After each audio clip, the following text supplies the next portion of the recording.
우리 인사하고 시작하겠습니다. 주님께서 함께 하시기 바랍니다. 주님께서 함께 하시기를 바랍니다. 지난주가 연합예배여서 이제 종교개혁 기념일 예배를 드리지 못했습니다. 그래서 오늘 종교개혁 기념일 교회력 말씀이었던 요한복음 8장 31절부터 36절을 가지고 진리가 너희를 자유롭게 하리라 라는 제목의 말씀으로 전하려고 합니다. 주님의 귀한 음성 듣는 시간 되시기를 간절히 바라고 축복합니다. 재미있는 이야기를 하나 들려드리고 말씀을 시작할까 합니다. 호주 시드니에 있는 한 교도소에서 늘 탈옥을 꿈꾸던 죄수가 있었습니다. 그는 간식을 배달하는 차가 똑같은 시간에 똑같은 장소에 늘 있다는 것을 눈여겨보게 되는데요.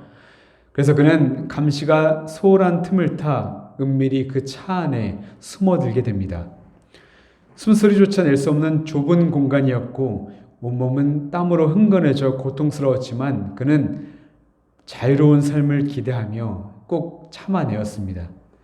얼마 동안 달리던 차가 멈추자 그는 속으로 외쳤습니다. 아, 이제 난 자유구나. 그는 벅찬 마음으로 주위를 살핀 후 차에서 내리게 되죠. 그런데 당황스럽게도 배달차가 도착한 곳은 다름 아닌 인근에 있는 다른 교도소였습니다.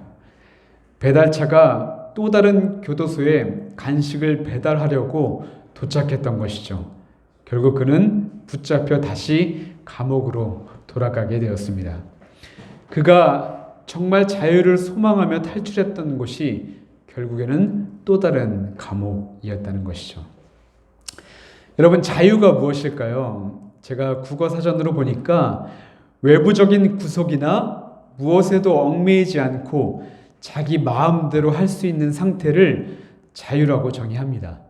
그런데 우리가 누군가에게 당신은 지금 자유하십니까? 라고 묻는다면 쉽게 그럼요, 저는 자유합니다 라고 대답할 수 있는 사람은 많지 않을 것입니다. 왜냐하면 우리는 알게 모르게 많은 것에 매여 있고 많은 것에 붙들려 살고 있기 때문입니다. 어떤 이는 돈에 매여 있고 어떤 이는 정욕에 매여 있고 어떤 이는 외모에 매여 있고 어떤 이는 자녀에 매여 있고 또 건강에 매여 있는 사람도 있기 때문이죠. 특히 요즘 시대의 많은 사람들은 은행 계좌가 주는 그런 많은 예금을 보면서 마음의 넉넉함과 평안함을 자유라고 착각하며 살아갑니다.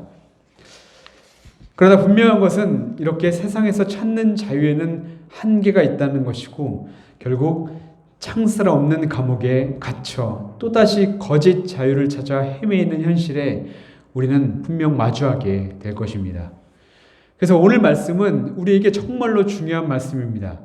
주님은 요한복음 8장 31, 32절에서 이렇게 말씀하시죠. 너희가 내 말에 거하면 내 제자가 되고 진리를 알지니 진리가 너희를 자유롭게 하리라. 여러분, 여기서 예수님이 말하는 자유가 무엇일까요? 제가 결론부터 말씀드리면 예수님이 주시는 자유는 세상이 주는 잠깐의 자유가 아니라 죄라는 감옥, 정욕이라는 감옥, 율법이라는 감옥에서 벗어나 우리에게 참된 자유를 허락하신다는 말씀입니다. 다시 말해 진리신 예수 그리스도와 함께하는 순간, 예수 그리스도를 아는 순간, 예수 그리스도를 믿는 순간 그제서야 비로소 우리의 영혼이 자유하게 된다라는 말씀이라고 할 수 있습니다. 루터의 종교개혁이 있었던 시대에도 이는 마찬가지였습니다. 1517년 10월 31일 그리스도인이란 가면을 쓴 종교 지도자들이 돈으로 구원을 살 수 있다, 즉 돈으로 자유를 살 수 있다며 면죄부를 하는 것을 판매했는데 루터가 이를 반박하기 위해 비텐베르크 성교회 문 앞에 95개의 반박문을 걸어 놓음으로써 그 종교개혁의 역사가 시작되었습니다. 95개의 반박문 내용을 제가 다 읽어드릴 수는 없고 특별히 1조와 36조만 제가 한번 읽어드리겠습니다. 1조, 우리의 주이시며 스승이신 예수 그리스도께서는 회개하라고 말씀하셨을 때 신자들이 전 생애에 걸쳐 참회하기를 원하셨다. 36조 어떠한 그리스도인이든 진심으로 자기 죄에 대하여 뉘우치고 회개하는 사람은 면죄부 없이도 형벌과 죄책에서 완전한 사함을 받는다. 즉 루터가 말하고자 했던 것은 인간의 죄는 결코 돈으로 없앨 수 있는 것이 아니다.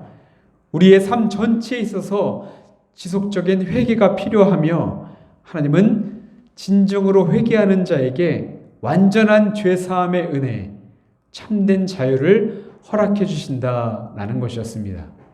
이 반박문 이후로 루터와 그의 후예들은 구원은 오직 은총만으로, 오직 믿음만으로, 오직 말씀만으로, 그리고 오직 그리스도만으로를 외치며 놀라운 자유의 역사를 펼쳐 갔던 것입니다. 이제 오늘 본문 말씀인 요한복음의 이야기로 한번 들어가 보겠습니다. 오늘 말씀은 예수님이 예루살렘 성전에서 사람들을 가르치고 계셨을 그런 장면입니다. 예수님은 사람들에게 이런 말씀을 하셨죠. 진리를 알지니 진리가 너희를 자유롭게 하리라. 왜 예수님이 갑자기 이런 진리 그리고 자유에 대한 말씀을 꺼내셨던 것일까요? 그 이유가 과연, 그 배경이 무엇이었을까요? 이 말씀이 나오게 된 배경을 알기 위해서는 우리가 본문의 앞부분부터 먼저 살펴보아야 합니다. 요한복음 8장 1절부터 보게 되면 예수님이 성전에서 사람들을 가르치기 시작하실 때 서기관과 바리새인들이 한 여인을 예수님 앞에 끌고 오게 됩니다. 그녀는 간음하다 잡힌 여인이었죠. 근데 여기서 우리는 이상한 점을 하나 발견하지 않습니까? 보통 간음이라 함은 남녀가 하는 행위인데 이상하게도 지금 끌려 나온 사람은 여인 한 사람뿐이었기 때문입니다. 이를 두고 어떤 신학자는 이 여인과 간음한 남자가 아마 바리새인이 아니었을까? 그래서 자신은 뒤로 쏙 빠져버리고 이 여인만 끌려 나온 것이 아닌가라고 추측하기도 합니다. 이유야 어찌됐든 이 여인은 지금 죽음의 두려움에 휩싸여 있습니다. 왜냐하면 여인의 주변에는 당장이라도 그녀를 심판하기 위해 돌을 들고 기다리는 사람들이 가득했기 때문이었죠. 그런데 바로 이때 서기관과 바리새인들이 예수님을 공경에 빠뜨리기 위한 질문을 하나 던지게 됩니다. 선생님, 이 여자가 간음하다 현장에서 잡혔습니다. 모세는 율법에 이러한 여자를 돌로 치라고 명령했는데 그렇다면 선생님은 뭐라고 하시겠습니까? 여러분, 이들이 왜 이런 질문을 했냐면 신명기 22장을 보면 모세의 율법이 나오는데 간음한 사람은 돌에 맞아 죽게 되어 있지만 당시 로마법은 유대인의 사형 집행을 금지하고 있었기 때문이었습니다. 그러니까 바리새인들은 저 예수라는 사람이 과연 모세의 율법을 따를까 아니면 로마의 법을 따를까? 만약 저 사람이 그 로마법을 따르지 않는다면 저 사람이 사랑과 자비가 넘친다고 이야기하던데 돌을 던지라고 한다면 자기가 했던 모든 말들이 거짓말이 될 테고 또 그를 로마법 위반자로 고소하면 되겠지. 반면 돌을 던지지 말라고 하면 모세의 율법을 어겼다는 제목으로 사내들인 공회에 고발해야겠다. 이렇게 예수님을 공경에 빠뜨리고자 했던 것이었습니다. 그런데 긴장감이 감돌던 순간 예수님이 아주 특이한 행동을 하나 하시게 되죠. 그동안 예수님은 바리새인들이 시비를 걸거나 어떠한 공격을 하면 모두 말씀으로만 반박하셨는데 이번만큼은 특이하게 손가락으로 땅에 글을 쓰기 시작하신 것입니다. 그런데 어찌된 일인지 그 바닥에 쓰인 글을 보고 돌을 들고 있는 사람이 다 돌을 그 자리에 내려놓고 하나둘씩 사라지기 시작했던 것이죠. 물론 우리는 예수님이 무엇을 쓰셨는지 알 수 없습니다. 성경에 기록되지 않았기 때문입니다. 그런데 대부분의 성서학자들의 해석은 살인, 간음, 도둑질하지 말라, 부모를 공경해라. 이웃의 것을 탐하지 말라. 이렇게 10계명 중에 사람과 사람 사이에서 지켜야 할 그런 계명을 쓰셨다고, 예수님이 쓰셨다고 주장합니다. 무엇이 되었든 사람들의 양심에 큰 찔림을 주는 그림에는 틀림이 없을 것입니다. 근데 저는 여기서 한 발짝 더 나아가 보겠습니다. 요한복음을 쓴 사도 요한이 성경을 기록할 때 예수님이 뭐라고 쓰셨는지 왜 굳이 기록하지 않았을까? 한번 곰곰이 생각해 보았습니다. 멀리 있어서 못 봤다 하더라도 나중에 예수님을 찾아가서 이런 장면들 분명히 있었잖아요. 예수님이 무슨 말씀을 하셨으면 나중에 후에 예수님이 그때 그 말씀의 뜻이 무엇이었습니까? 이렇게 물어보는 장면이 분명히 있지 않았습니까? 성경에는. 그런데 이번 말씀처럼 또 못 봤다 하더라도 나중에 예수님 그때 바닥에 뭐라고 쓰셨습니까? 라고 물어보고서 성경에 기록하였으면 얼마나 좋았을까라는 생각을 저는 해보았습니다. 그런데 말씀을 묵상해 보니까 더 중요한 의미가 하나 숨겨져 있지 않을까라는 생각이 들게 되었죠. 그것은 요한은 바닥에 글이 무엇이냐보다 바닥에 글을 쓰시는 예수님이 누구인지를 사람들에게 전하고 싶었던 것이 아니었을까라는 그런 생각이었습니다. 말씀을 보면 예수님은 돌이나 나뭇가지가 아니라 손가락으로 쓰셨다고 아주 손가락을 딱 지칭해서 이제 글을 씁니다. 그런데 이 손가락에는 특별한 의미가 숨어 있었던 것입니다. 출애굽기 31장 18절을 보면 이런 말씀이 있습니다. 여호와께서 시내산 위에서 모세에게 이르시기를 마치신 때 증거판 둘을 모세에게 주시니 이는 돌판이요 하나님이 친히 쓰신 것이더라. 그런데 여기서 찾아보니까 하나님이 친히라는 이 단어가 히브리어 원어로 베에치다 엘로힘, 즉 하나님의 손가락으로 라는 뜻입니다. 하나님의 손가락으로.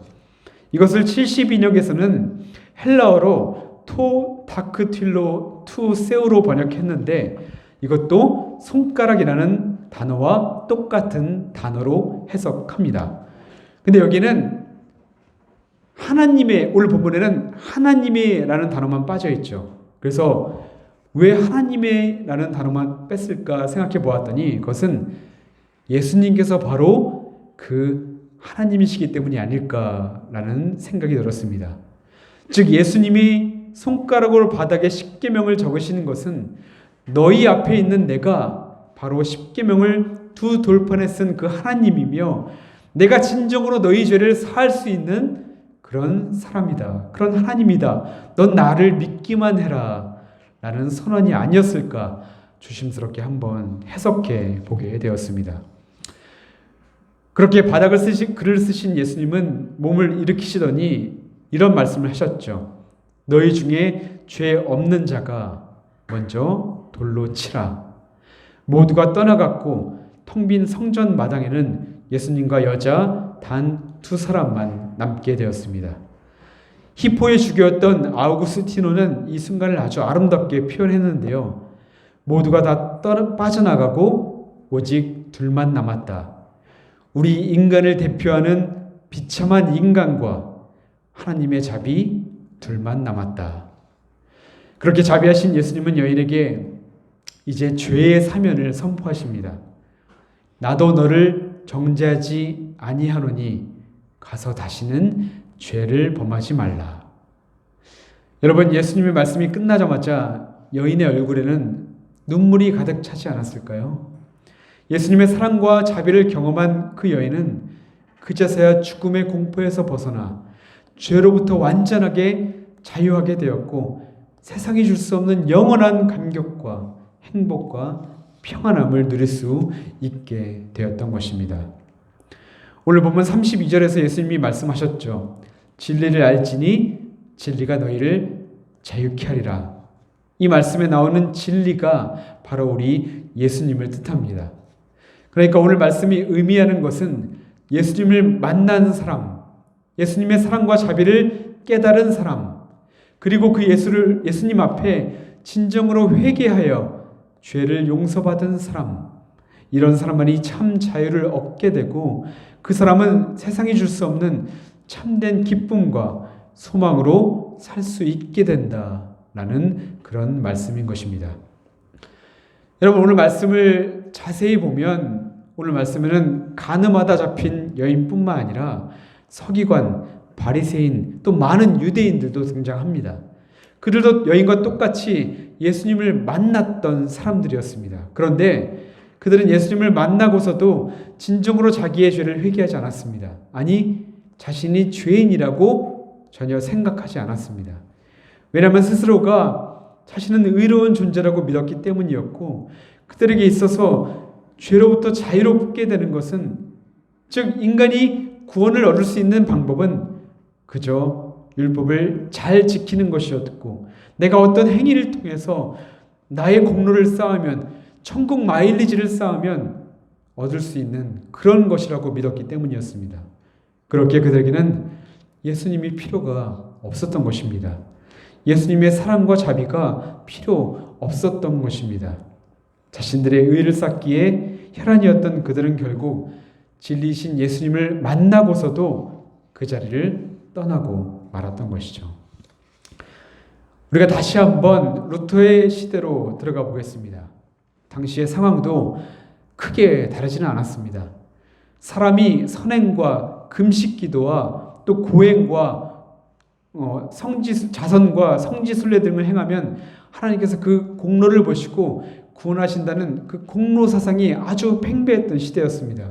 그러나 이런 비성경적인 공로주의는 오히려 많은 사람들의 목을 죄어버리기 시작했는데, 이는 루터에게도 똑같이 적용되었던 것입니다. 그는 자신의 문제를 해결하려고 끊임없이 금식과 고행도 하고 자선도 베풀고, 또한 하루에도 몇 번씩 선임 사제를 찾아가 고해성사를 하기도 했는데, 하도 사소한 것들만 말하니까 이 선임 사제가 루터야, 제발 죄 같은 죄를 가지고 와라 라는 핀잔을 들을 정도였습니다. 또한 루터는 죄가 자신을 더럽힌다는 생각이 들 때마다 스스로 채찍으로 등을 내리쳐서 여러 번 실신한 일도 있었고요.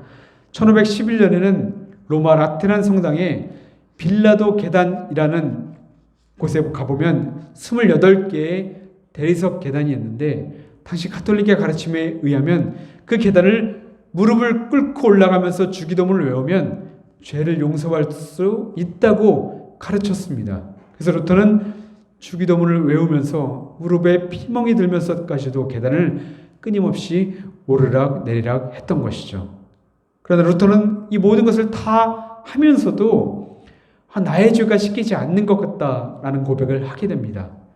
인간의 어떠한 행위로도 죄로부터 자유함을 누릴 수 없었던 것을 깨달은 루터는 그제서야 그의 눈을 성경으로 돌리기 시작하죠. 아니, 하나님이 그의 눈을 성경으로 돌려주셨습니다.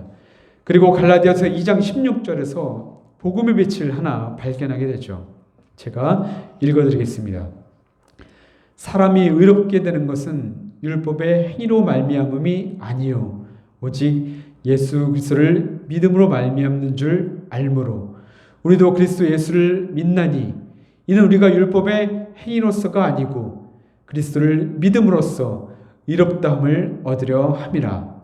율법의 행위로서는 의롭다함을 얻을 육체가 없느니라. 아멘.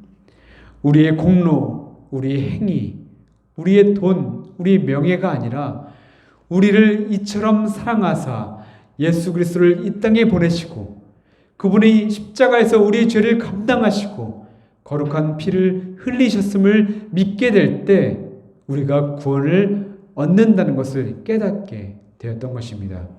그렇게 오직 진리이신 예수 그리스도를 통해 우리는 율법의 저주에서, 죄의 저주에서, 죽음의 저주에서, 질병의 저주에서 벗어나 영원한 자유를 누리는 은혜를 입게 되었던 것입니다. 사랑하는 여러분, 우리가 루터의 종교개혁이라고 해서 이 종교개혁의 주인공이 루터인 것 같지만 사실 종교개혁은 하나님이 루터를 사용하셔서 우리에게 놀라운 은혜를 허락하신 그런 귀한 사건입니다. 그때나 지금이나 사탄은 우리에게 똑같이 속삭입니다. 너의 신을 위해서 최선을 다해서 무엇인가를 해라.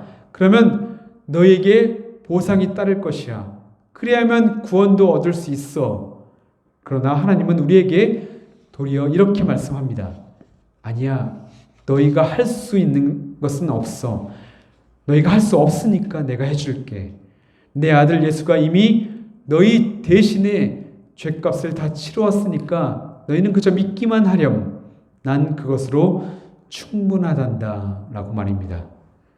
여러분, 이것을 깨닫게 하시고 우리에게 참된 자유함을 허락하신 아주 놀라웠고 귀한 사건이 바로 종교개혁의 사건이라고 이야기할 수 있는 것입니다. 이제 말씀을 마치려고 합니다. 오늘 본문 요한복음 8장 36절은 이렇게 말씀합니다. 그러므로 아들이 너희를 자유롭게 하면 너희가 참으로 자유하리라. 우리가 어떤 죄 때문에 죄책감과 부끄러움에 억눌려 있다면 목숨 걸고 이 말씀을 붙드시기 바랍니다. 예수님이 너희를 자유롭게 하면 너희가 참으로 자유하리라. 우리가 육체의 질병이나 죽음의 두려움에 사로잡혀 있다면 오늘 이 말씀을 분명히 기억하시기 바랍니다. 예수님이 너희를 자유롭게 하면 너희가 참으로 자유하리라. 바라기는 말씀을 통해 주님을 만나고 주님이 주시는 사랑과 자비를 맛보며 참된 자유함을 누리는 은혜가 있기를 주님의 이름으로 간절히 바라고 축복합니다. 아멘. 기도하겠습니다.